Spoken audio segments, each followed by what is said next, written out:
C'est le premier budget de l'Union européenne, la PAC, la politique agricole commune. Chaque année, les agriculteurs français sont censés percevoir 9 milliards d'euros de l'Union européenne. Mais cette somme, ils doivent la partager. La PAC remplit également les poches de grands groupes agroalimentaires. C'est l'enquête de l'Œil du 20h. Elle est signée Yannick Sanchez, Brice Leborgne et Laurent Desbois.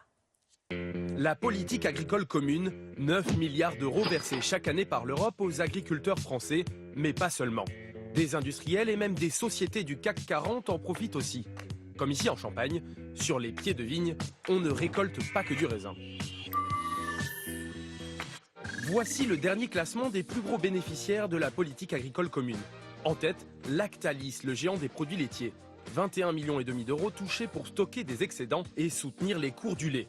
Puis, les principales coopératives agroalimentaires. Plus surprenant, on trouve aussi 3 marques de champagne. Moum, du groupe Pernod Ricard, a reçu 4 millions d'euros de subventions. À quel titre? La société nous a répondu par mail. Les subventions européennes sont perçues par Moum dans le cadre d'un programme d'aide à la promotion du champagne à l'exportation hors Union européenne. Des aides européennes qui financent aussi généreusement des publicités à la télévision dans tous les secteurs de l'agriculture.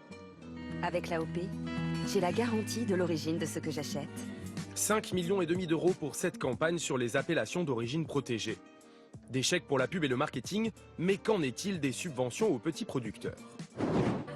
Dans le Lot, les aides européennes ont plus de mal à arriver que pour les spots publicitaires. Vous n'avez pas de subvention au marketing? Non, du tout. Non, du tout. Je ne savais même pas que ça existait. Avec 60 hectares et une centaine de brebis, Adeline et Olivier comptent sur les subventions européennes pour se verser leur salaire, 1 000 € à deux. Problème, les aides sont très en retard. On attendait 9 000 € en 2015 et en fait on a eu 9 000 € en 12 fois jusqu'au mois de mars 2018. Ce qui fait qu'on a des retards de trésorerie énormes qui empêchent d'une part de payer des factures et qui empêchent aussi de se prendre du revenu. Aujourd'hui, il manque encore à Adeline et Olivier environ 3 000 € d'aide au titre de 2015 et autant pour 2016. À l'origine de ces retards, des défaillances de logiciels. Le fichier des parcelles agricoles utilisé par la France n'était pas à jour. Le ministère de l'Agriculture le reconnaît. La mise en œuvre de la campagne PAC 2015 a été retardée du fait de la révision complète du système d'information. L'objectif est désormais de solder les campagnes 2016 et 2017.